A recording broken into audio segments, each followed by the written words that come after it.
à Londres. C'est ainsi que je suis parti donc de Paris le 27 septembre. Et le 28, j'ai commencé les entretiens avec ces sociétés et même des indépendants. Et je me suis inscrit à la Royal Pharmaceutical Society, donc le 1er octobre.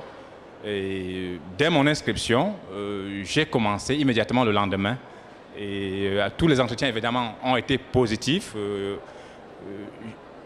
Tout s'est bien passé et j'ai choisi en fait le plus offrant et la société qui m'offrait le plus de sécurité, d'autant plus que j'ai une famille en France que j'ai laissée et 5 enfants. Donc c'est pour ça que j'ai choisi Moss Chemist à l'époque pour être donc leur directeur de succursale dans le Kent, dans le sud de l'Angleterre.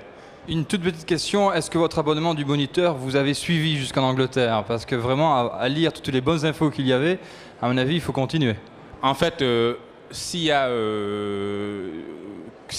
faudrait vraiment remercier quelqu'un dans cette histoire, en fait, le mérite ne me revient pas tellement, je ne crois pas.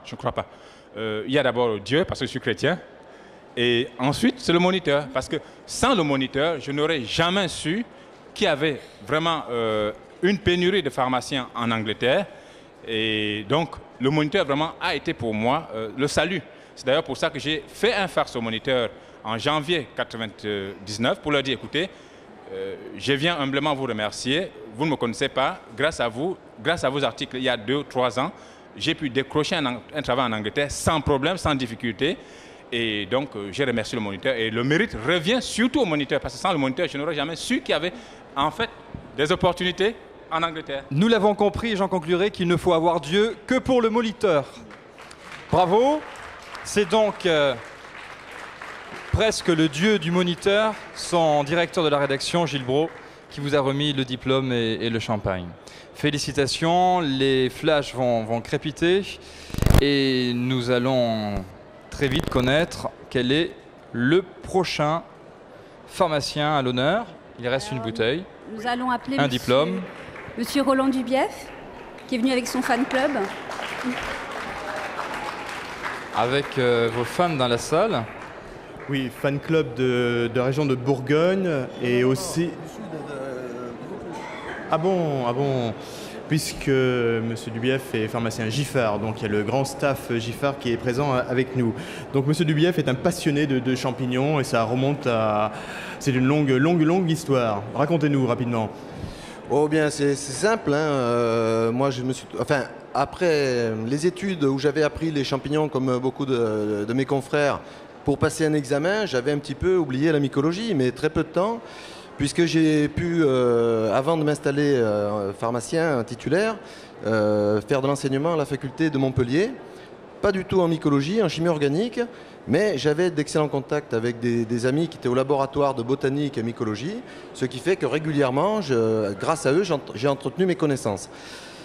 Quand je me suis installé, j'avais dans l'idée de créer un salon du champignon, il n'y en avait pas dans ma région. Et puis, c'était pas évident parce qu'il fallait se lancer. On m'a poussé à le faire un peu, je dois dire, des amis m'ont un petit peu forcé la main. Mais finalement, c'était une très bonne idée puisque depuis 6 ans maintenant, ça sera le 7e à l'automne. On fait chaque année, donc à Jonquière, dans le village entre Orange et Carpentras, un salon des champignons de haute tenue avec des mycologues très performants qui viennent nous rejoindre et également le diplôme universitaire de mycologie de Marseille qui vient passer le dimanche avec nous. Voilà. Donc c'est une passion, c'est vrai. J'ai essayé de convaincre beaucoup de gens de la suivre. Vous savez que nous faisons donc des études de mycologie pendant nos études de pharmacie. Hélas, beaucoup d'entre nous ne continuent pas l'étude des champignons et bien évidemment, ils perdent un petit peu leur niveau. Oui, et on peut le regretter tout à fait. Alors, si mes notes sont exactes, vous avez une prédilection pour l'amanite des Césars. Ah oui, non, mais l'amanite des Césars, c'est quelque chose... La cuisinez. Ah oui, ah, mais ça...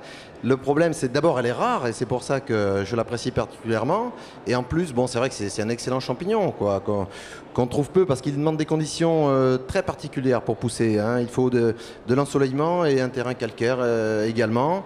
Donc, quand on sent qu'il y a une possibilité de sortie, ben on va, et puis si on a la chance d'en trouver, on les recueille précieusement, et évidemment on mange ces champignons, je dirais, le plus naturel possible, mais cuit quand même, parce qu'il y a une possibilité, enfin certains les mangent crus, moi je pense qu'il ne faut plus manger, avec la connaissance mycologique, il faut plus manger de champignons crus. Voilà. Alors, je ne sais pas si c'est une info ou un tox. Vous déconseillez le champignon de Paris? Alors, c'est pas ça, bon, c'est difficile de dire ça. Mais c'est-à-dire qu'en fait, le champignon de Paris, il faut savoir quand même qu'il contient une substance cancérigène, il faut le dire, qui s'appelle l'hydrazine et qui n'est que partiellement détruit à la cuisson. Alors, tout est une question de dose, bien sûr. Les gens qui vont manger 2-3 fois des champignons de Paris dans l'année, même crus, ça posera pas de problème. Mais il y a des gens qui mangent régulièrement des champignons de Paris crus, et ceux-là, on ne sait pas, peut-être qu'après un certain nombre d'années, ils pourront développer, cette maladie, sans jamais se douter que ça vienne de là. Voilà. Bon, mais pour en savoir plus, vous êtes le bienvenu dans la pharmacie de M. Dubief, qui est située donc à Jonquière. Merci. Et félicitations. Isabelle Diquero du journal Le Moniteur des pharmaciens vous remet votre diplôme. Alors, nous allons profiter de l'antenne pour vous annoncer qu'il va y avoir le tirage quotidien dans le cadre de Pharmagora qui vous permet de partir à Londres, ville dont nous avons entendu qu'elle était riche en opportunités professionnelles grâce au journal Le Moniteur. Donc c'est Le Moniteur qui va vous proposer de gagner ce voyage pour 2 jours. C'est Marie-Laetitia Jacquier qui va, dans un instant, bravo, on peut vous applaudir. Je sais qu'il y a quelques difficultés techniques pour nos équipes car il y a moins d'éclairage ici pour cette urne, mais je vous demande de l'ouvrir, de bien tourner afin de laisser au hasard toute sa place, que nous ne soyons pas accusés de quoi que ce soit. Voilà. Et en direct sous les caméras de Canal Pharmagora, le ou la gagnante pour ce voyage à Londres. Venez sous la lumière, finalement sous le feu des projecteurs, et qu'il y ait déjà le premier plaisir de vous entendre nous dire le nom. Donc, le regagnant est Monsieur Christian Arnaud, pharmacie de la Varenne à Saint-Benoît. Bravo, merci. Merci beaucoup. Comment ça va se passer pour monsieur? Eh bien, c'est une bonne question.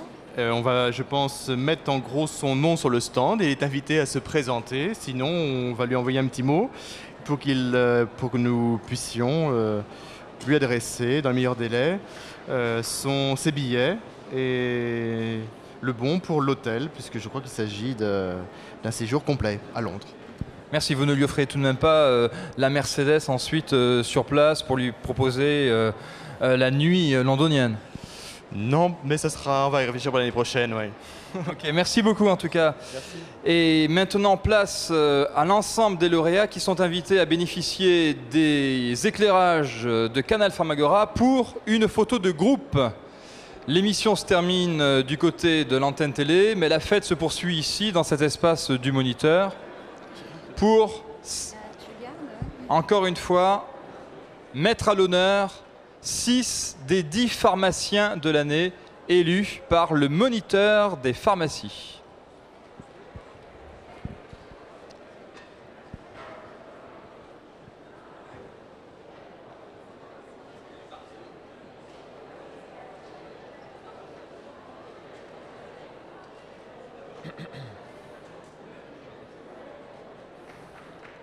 Voilà, vous pouvez les applaudir. Le générique théoriquement de l'émission devrait défiler.